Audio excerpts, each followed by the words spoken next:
बिस्मिल्लाहिर्रहमानिर्रहीम। अस्सलामु अलैकुम वरहमतुल्लाहि वबरकातुहू। जी नाज़रीन, उम्मीद की जाती है आप तमाम हज़रात खैर व आफ़ियत के साथ होंगे। जैसा कि आप हज़रात जानते हैं कि हमने एक नया कोर्स शुरू कराया था, वाइट बोर्ड पे या ब्लैक बोर्ड पे आपने बच्चों को नूरानी क़ायदा किस तरह पढ़ाना है। तो आज उसका सबक अगला सबक है।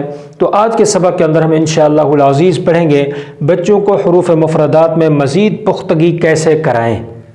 जब हुरूफ़ मुफ़रदात पढ़ लिए, अब मज़ीद उनके अंदर पुख्तगी करानी है तो वो कैसे कराएंगे, इस सबक के अंदर हम आपको बतलाएंगे।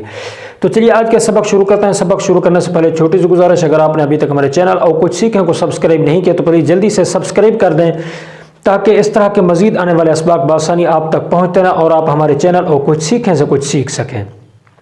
और आपके जितनी दोस्त अब आप सीखने सिखाने के साथ ताल्लुक़ रखते हैं, उनको हमारे चैनल और कुछ सीखने के साथ ज़रूर जुड़ें, ताकि वो भी इससे भरपूर फ़ायदा उठा सकें। और अगर हमारे असबाक पसंद आते हैं तो इनको लाइक करके, अच्छा कमेंट करके हमारा हौसला अफजाई भी ज़रूर कर दिया करें। और इसी तरह सबक को आखिर तक ज़रूर देखें। बड़ी मेहनत से सबक बनाते हैं, नहीं तो हमारी मेहनत ज़ाय चली जाती है, इस वजह से सबक को आखिर तक ज़रूर देखिएगा। तो चलिए आज का सबक शुरू कराते हैं और पढ़ते हैं बच्चों को हुरूफ़ मुफ़रदात में मज़ीद पुख्तगी कैसे कराई जाए। जब आपने पहली तख्ती नंबर 1 पढ़ा देनी है हुरूफ़ मुफ़रदात की, फिर उसके बाद बच्चों को बतलाना है, बच्चों याद रखो तख्ती नंबर 1 के अंदर हमने जितने हुरूफ पढ़े हैं, ये इनको हुरूफ़ तहज्जी भी कहते हैं और इनको हुरूफ़ मुफ़रदात भी कहते हैं। अरबी ज़ुबान के अंदर या कुरान पाक के अंदर जो हुरूफ़ तहज्जी की तादाद है वो टोटल कुल 29 है। ठीक है, 29 हुरूफ़ तहज्जी हैं। फिर आगे आपने बतलाना है इनमें से 2 हर्फ ऐसे हैं जिनके ऊपर 3 नुक्ते हैं। 2 हर्फ ऐसे हैं जिनके ऊपर 3 नुक्ते हैं, सा और शीन। ठीक है, फिर इनके दरमियान फ़र्क बतलाना है कि इनके दरमियान फ़र्क क्या होगा।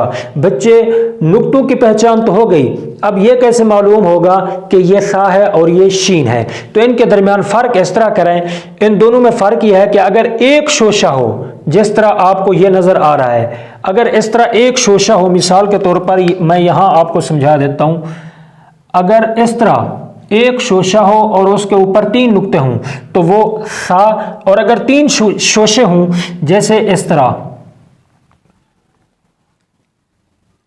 अगर 3 शोशे हों तो वो क्या होगा, शीन होगा। ठीक हो गया।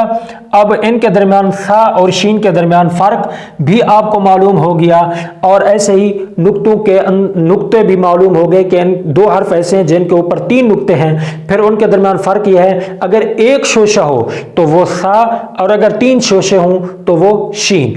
ठीक है, उसके बाद ऐसे ही 2 हर्फ ऐसे हैं जिनके ऊपर 2 नुक्ते हैं, ता और कौफ। ये 2 हर्फ ऐसे हैं जिनके ऊपर 2 नुक्ते हैं, ता और कौफ। ठीक है, इनके दरमियान फ़र्क क्या है, इनके दरमियान फ़र्क यह है कि इन दोनों में फ़र्क यह है, दाएं तरफ ऊपर का किनारा सीधा हो।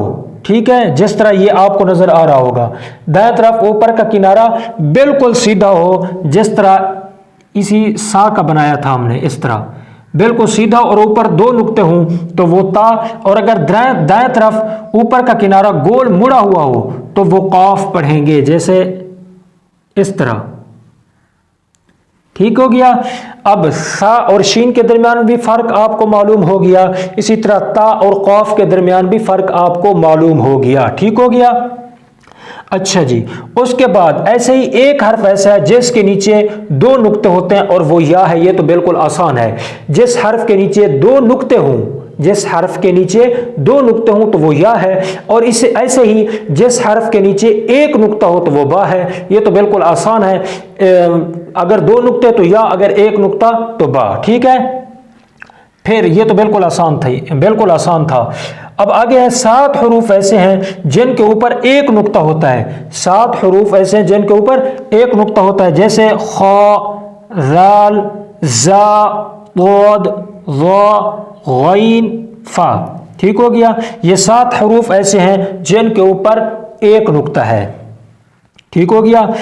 پھر دو حرف ایسے ہیں جن کے پیٹ میں ایک نقطہ ہوتا ہے، جیسے جیم اور نون، یہ دو حروف ایسے ہیں جن کے پیٹ کے اندر ایک نقطہ ہے، تو آپ نے یہ بھی پہچان کروا دینی ہے، ٹھیک ہے۔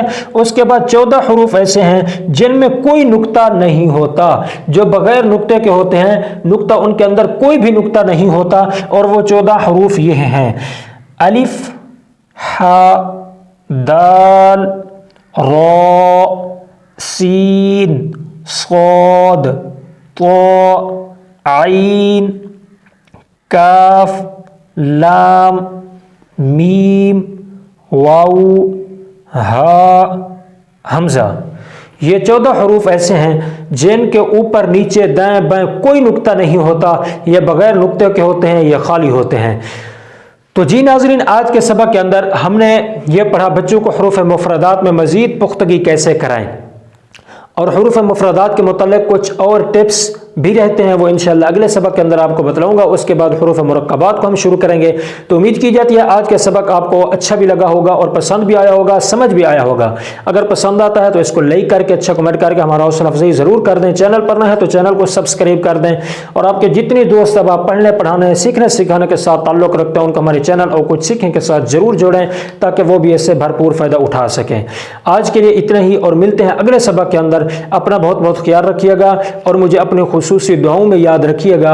السلام علیکم ورحمۃ اللہ وبرکاتہ۔